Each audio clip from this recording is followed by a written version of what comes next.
RCR, la red que comunica y une al Perú.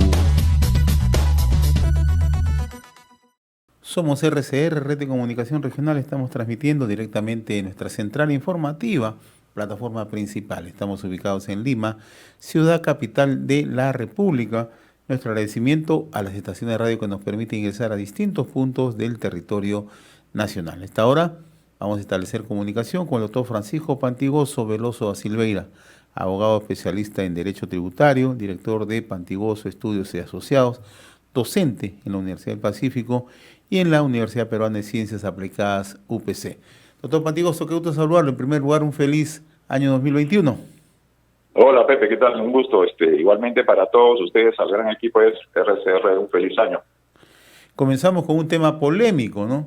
Y es que antes de culminar el 2020, ¿no?, se dio a conocer que la Superintendencia Nacional de la Administración Tributaria, SUNAT, va a tener acceso a cuentas bancarias que proporcionen el sistema financiero con más de 10.000 soles a aquellas personas que hagan los depósitos, ¿no?, mes a mes, ¿no? ¿Cómo va a tener efecto esta medida? ¿Qué efectos va a tener, ¿no? ¿Y cómo va a funcionar? ¿Cómo funcionaría?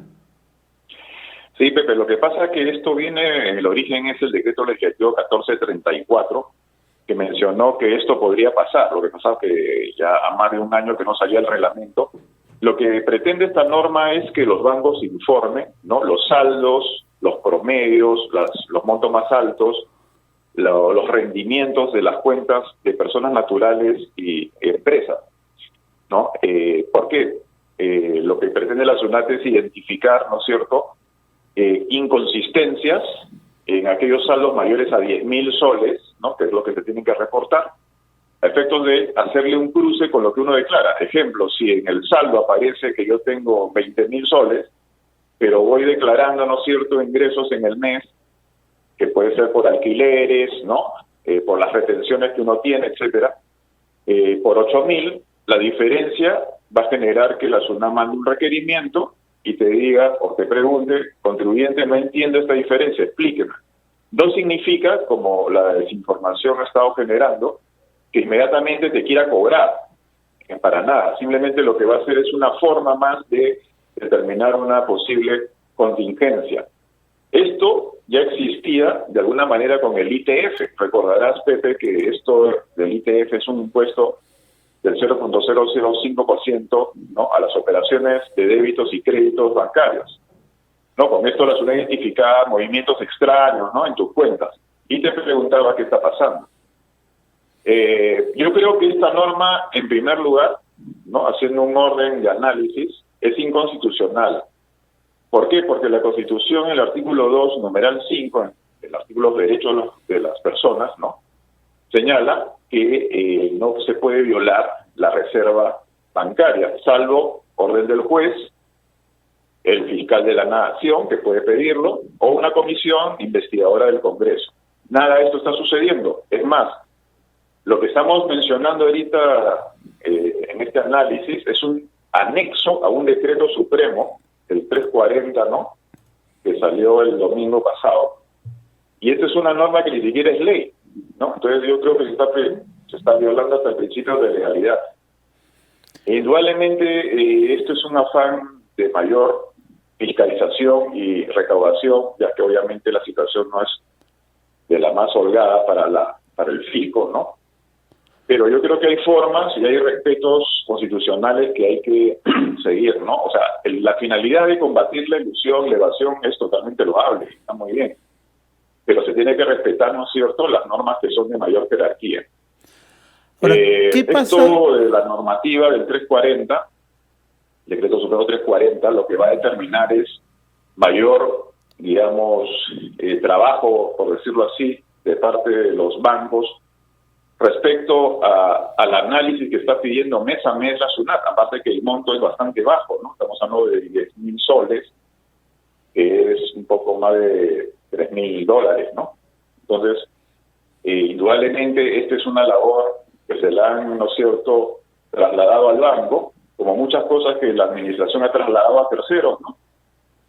Y que a la vez, ¿no?, va a generar que los ciudadanos, los contribuyentes tengan mayor cuidado con sus ingresos y egresos, ¿no? Que todo tiene que estar documentado, guardarlo en la prescripción, para posibles, entre comillas, inconsistencias o dudas que la SUNAT pudiera generarse, ¿no?, a través de la información bancaria. Ahora, La desinformación en estos días es que la gente está asustada y dice, ya ahora que saben mis saldos, la SUNAT me va a cobrar inmediatamente cualquier deuda, ¿no? Va a salir con la espada a cobrarme lo que buenamente entienda, pero no es así. O sea, simplemente es información para una fiscalización. Después viene la posibilidad incluso de reclamar, y finalmente, si uno pierde la reclamación, apelación, etcétera, todo el procedimiento contencioso, recién en cobranza coactiva te van a poder cobrar, ¿no? Hay que ser claros en esto. Esto simplemente es una medida más, una herramienta para la fiscalización. Pero yo creo, insisto, Pepe, que es inconstitucional. ahora, ayer el Intendente Nacional de Estrategias y Riesgos de la SUNAT, Palmer de la Cruz, explicaba que esta medida se va a aplicar alrededor de 250.000 empresas y 1.700.000 personas en el país, ¿no? Eso, a simple vista, nos hace ver el grado de informalidad en la que vive el país, ¿no? Si uno empieza a mirar las realidades, te voy a poner un solo ejemplo, Juliaca, por ejemplo, ¿no? Alto movimiento comercial, la gente mueve mucho dinero, algunos bancarizan, pero no hacen sus depósitos al banco. Allí ya tienen un problema, ¿o me equivoco? Por supuesto. Yo creo que los que son formales, bueno, van a tener el temor de que, a pesar de que son formales, no tienen los sustentos, y los informales van a ser con mayor razón informales, porque ahora, ¿no es cierto?, tener información bancaria ya está abierta a los ojos de la administración. Es una información sensible. Acuérdate, pues, que lo que se va a entregar como datos, Pepe, a la SUNAT es hasta dirección del contribuyente, el CCI. Pero eso no significa el levantamiento de un secreto bancario. Pero, ¿no es cierto?, ahora que la delincuencia cibernética está muy alta. ¿Eso no significa el levantamiento de un secreto bancario, doctor Pantigoso? ¿Perdón? ¿Eso no significa el levantamiento de un secreto bancario implícitamente? Por supuesto, yo concuerdo contigo, y eso lo estuve mencionando al inicio, ¿no?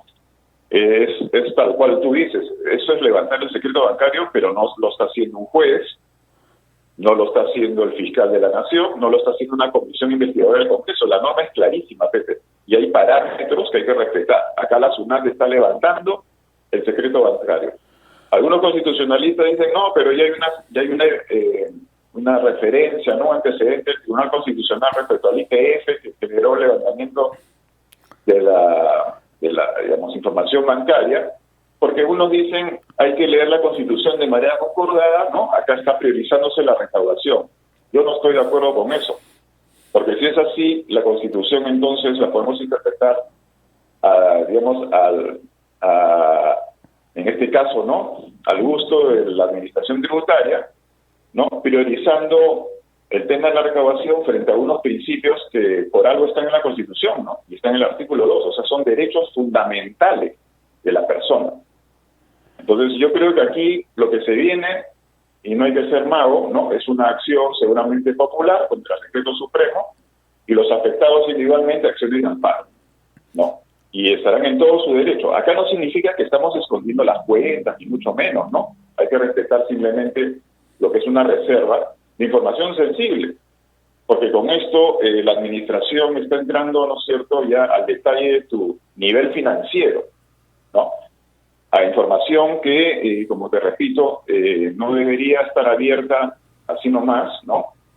Se supone que la administración tiene que hacer su labor de cruce informativo, pero no pedir que el banco te abra las cuentas, por obviamente también razones de seguridad, ¿no? Por más que se diga, no, se demoró un año el reglamento porque estábamos asegurándonos en la calidad de la seguridad informativa, eso puede ser simplemente teoría, como estamos corroborándolo en la práctica, ¿no? Ya que ha habido casos también, ¿no?, de que esto ha sucedido. Entonces, ahora, el otro aspecto que usted mencionaba, ¿no?, las entidades bancarias informan a la SUNAT y la SUNAT recoge lo que se denomina las inconsistencias, ¿no? ¿Qué pasa si una persona no logra demostrar algunos movimientos que hizo, ¿no? Por esas razones que existen. Yo puedo haber ayudado a mi hermana que está en mala situación económica, le transfiero dinero, mi hermana recibió dinero, en una situación de COVID le puedo haber dado por encima de los 10.000 soles. ¿Eso es una inconsistencia? Claro que sí, eso podría ser una llamada de SUNAT para que con un requerimiento o carta inductiva, ¿no?, tú le expliques. Por eso, Pepe, lo que te digo al comienzo, las operaciones tienen que estar bajo contratos. Tu ejemplo es muy bueno. Ese es un préstamo que yo le hice a mi hermana. Tiene que haber un contrato de préstamo, ¿no? Un Que préstamo sustente simple, que yo contrato le entregué simple, o dinero. hay que ir a Eso una no fue notaría simplemente que y... mi hermana tuvo por ahí un ingreso por un trabajo que no declaró. ¿Me entiendes? O sea, todas las operaciones ahora tenemos que tener al tributarista al lado, ¿no es cierto?, a la persona que asesore bien los sustentos de la prueba tributaria. Mucho ha pasado que utilizamos incluso nuestras cuentas como un puente para terceros, porque no tienen capacidad para sacar una cuenta, el banco le hace muchos problemas, ya yo te ayudo, utiliza mi cuenta y bueno, no es plata mía, simplemente fue un puente. Eso es muy, muy peligroso. Siempre lo fue, ¿no?, pero ahora con mayor razón, porque los saldos van a ser exorbitantes frente a lo que uno declara, ¿no?, y va a llamar la atención del fisco. Ya, ¿y dónde ha quedado en este caso ya la unidad de inteligencia financiera, doctor Pantigoso? Si ya la SUNAT tiene todas las prerrogativas. Bueno, yo creo que la unidad de inteligencia financiera es la misma SUNAT, ¿no? Yo creo que está clarísimo de que la SUNAT es omnipresente, ya lo ha estado haciendo en muchos aspectos. SUNAT revisa lo laboral, revisa aduanas, ¿no?, revisa ONP, tiene obviamente vinculación con la unidad de inteligencia financiera, que obviamente también en su momento le debe estar pasando datos importantes. Pero finalmente lo que se pretende, en realidad, Pepe, lo que se pretende no es criticable, ¿no? Es determinar evasión, ¿no?, ilusiones tributarias. Pero la forma es absolutamente criticable, ¿no? Entonces, desde esta emisora se hace el llamado respectivo, ¿no?, a que se corrija esto, porque si no existe un abuso y una inseguridad jurídica, ¿no? Aquí se está simplemente teniendo la Constitución como un libro cerrado, ¿no?, como un adorno en la pared, pero no se está aplicando, ¿no?, los principios de la Constitución. Ahora, Y eso es muy peligroso para inclusive inversiones, ¿no? Imagínate un inversor sabiendo que le van a abrir la cuenta y todos sus movimientos, ¿no es cierto?, que hay que explicarlos, que no necesariamente son ilícitos, tiene que explicar, y eso son horas hombre. Eso también para el banco es todo un dolor de cabeza. Los bancos están preocupados porque ya la norma rige ahorita, o sea, enero se va a tener que informar en febrero. Y tú sabes lo que es millones de cuentas informar eso, el análisis que se tiene que hacer. Eso es un sobrecosto, ¿no? en efecto, Entonces, las cosas no se pueden hacer de manera acelerada, ¿no?, sin ver las consecuencias ni la afectación a los principios. Yo creo que en muchos aspectos, y este año empezó muy mal en lo tributario, no se hicieron los cambios que se esperaban. El evita famoso, ¿no?, continúa el 30% de la subcapitalización, no se hizo nada, ¿no? El ITAN no se desapareció, solamente te van a volver más rápido, en fin. Todo lo que sugerimos, ¿no?, y en los medios, especialmente en RCR también hemos mencionado, no se ha hecho nada, Pepe. Y lo que se hace es retroceder con normas que son inconstitucionales y que finalmente lo que van a generar es una peor imagen y situación económica del país, ¿no? ahora, ¿qué ocurre, doctor Pantigoso, con aquellas personas que de una u otra manera tienen en las entidades financieras, entidades bancarias, depósitos superiores a 80.000, 90.000, 100.000 soles, que no es una cifra astronómica, ¿no?, sino es justamente el esfuerzo de su trabajo profesional, etcétera, etcétera? La gran pregunta que se hace, ¿esto va a ser grabado o no está afecto a ningún gravamen esto? No, lo que pasa es que los saldos pueden ser lo que te queda, pues el impuesto a la renta después de haberlo pagado, ¿no? Pueden ser dividendos finalmente no distribuidos, es el saldo de la caja, ¿no? Entonces acá hay que hacer también, tu pregunta es muy pertinente, porque el corte es a este año, todo lo que empieza en enero, ¿no? Pero tú tienes un saldo que viene de un pasado con sus reglas y sus consecuencias que simplemente son remanentes de algo ilícito, que habrá que el banco hacer su corte y distinguir, ¿no? Falta una norma también de superintendencia SUNAT. Si tú lees las normas, dice que los detalles de los saldos se van a determinar de acuerdo a una resolución de superintendencia, porque lo que tú dices es lo que debería decir esta resolución. ¿Qué pasa con los saldos que ya vienen de atrás y que se van a mezclar con los saldos de enero? ¿No? Eso es un tema bastante importante de dirimir, porque no, la cosa se hace un sancochado, entre comillas, ¿no es cierto?, de números que simplemente lo que hacen perjudican al contribuyente. Ahora, yendo al día a día, ¿no? Estamos en medio de una emergencia, COVID-19, desempleo en el país, etcétera, etcétera. El nivel de préstamos se ha masificado en el país, ¿no? No todos acuden a las entidades financieras, ¿no? Un familiar le presta un dinero a otro por necesidades, por enfermedad, etcétera, etcétera. Un pequeño empresario saca dinero de su bolsillo para apalancar su propio negocio y no ha tomado la previsión de decir, bueno, yo saqué plata y puse mi dinero para salvar mi negocio, ¿no? ¿Cómo tiene que actuar esas personas, ¿no? Tienen que hacer una declaración jurada, tienen que ir a un notario a firmar un contrato, ¿no? ¿Qué es lo que tienen que hacer? Lo que tiene que hacer Pepe es fundamentar, ¿no? Hay que probar todas esas entregas, ¿no?, que han sido por, en este caso, préstamo. ¿Ya? Tú tienes una cuenta que de repente te cae 20.000 soles, pero es un préstamo, no es por la generación de una renta que tú has hecho por tu trabajo, por una empresa, ¿no?, o por capitales que tú has colocado. Claro. No viene por la renta de la teoría producto. Este es un flujo de riqueza que viene de un tercero. Entonces hay que probarlo con el contrato. Por eso recalco acá que los contribuyentes tienen que repasar todas las operaciones que vienen de atrás y que siguen generando flujos y que van a aumentar su saldo que los bancos ahora van a informar a la SUNAT. Si no, la SUNAT es cantado, ¿no?, que va a notificar cartas inductivas para que expliquen estos saldos que no tienen un correlato con declaraciones de renta, ¿no? Simplemente lo que va a tener este señor es un ingreso y después de egresos con el pago del capital más intereses. Y eso hay que explicarlo, porque la SUNAT no lo entiende, sino simplemente ve un número frío, ¿no? Claro. Y en su presunción, el número frío para ella es evasión. Entonces tú tienes que, el que alega tiene que probar, tú tienes que probar que eso no es ninguna evasión, ¿no?, ninguna situación ilusoria, finalmente, y que se responde pues a operaciones, pero que tienen que estar respaldadas por contratos, ¿no? Claro. Por una serie de documentos que fehacientemente le diga a la SUNAT, señores, esto está sustentado, ¿no? Acá no hay ninguna renta, por lo tanto no procede que me quieras imputar, ¿no es cierto?, alguna deuda tributaria más intereses, etcétera. Pero eso, imagínate, Pepe, en una situación, como tú dices, complicada. Esta norma no la conoce todo el mundo, no todos leen los medios, no la entienden. Tanto no la entienden que piensan que ahorita le van a embargar, porque van a declarar sus ingresos, ¿no?, sus saldos. Así es. Entonces, hay una desinformación total. Yo creo que las normas tienen que pasar siempre por un proceso informativo, ¿no?, previo. Porque si no pasa esto, ¿no?, la gente está asustada, ¿no? Ya no quiere incluso utilizar los bancos. Yo creo que va a haber también una pérdida de clientes de los bancos. O sea, es todo al revés, todo el mundo al revés. O sea, los fines muy loables, pero los efectos terribles, ¿no? Y aquel que ha logrado que le entreguen su dinero, o sea, la devolución de los aportes de la AFP, también tiene que justificar bancarizado eso. Ese es un ejemplo excelente, porque ahorita, ¿no?, van a haber 4 ITs que te van a depositar por partes, y eso tiene que tener pues justamente la evidencia de que el banco, ¿no es cierto?, aceptó tu pedido de devolución, ¿no?, que es voluntario, ¿no?, Claro. de la AFP. Todos los documentos relacionados a eso, ¿no es cierto?, va a haber una carta del banco, ¿no?, va a haber una información de que ya se depositó. Eso lo tienes que imprimir y guardar en una carpeta para que la semana mañana diga, oye, disculpa, pero como Claro. no me estás probando, ¿no es cierto?, este ingreso en tu cuenta, para mí se presume incremento patrimonial no justificado, así que me pagas, ¿no?, el X tasa, ¿no es cierto?, sobre esa renta.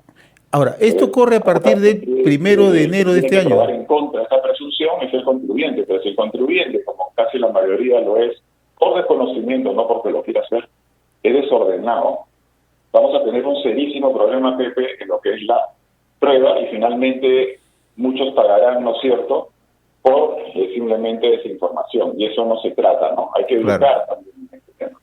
Ahora, finalmente, doctor Pantigoso, esta norma rige a partir del 1 de enero de este año, o sea, no es retroactiva.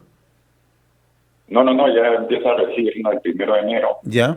O sea, No ha habido ni siquiera un plazo para lectura y acomodo de las cosas en el Ya. buen sentido, ¿no?, para entenderla y que esto no genere lo que está pasando en los medios, ¿no?, de nota desinformación de las personas.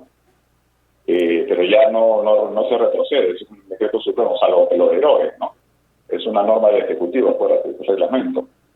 Podría irse para atrás, ¿no? Después de todo lo que se está analizando, el Ejecutivo tiene que merituar, ¿no? Tiene que dar un paso, creo, adelante, revisando esta norma que es totalmente inconstitucional, ¿no? Vamos a ver qué pasa, pero ya ahorita la norma ya rige los bancos y yo sé que se están moviendo en cuanto a sus sistemas y controles y medios para determinar los saldos y enviárselo a tiempo a la SUNAT. El banco también no quiere quedar mal con la SUNAT, ¿no?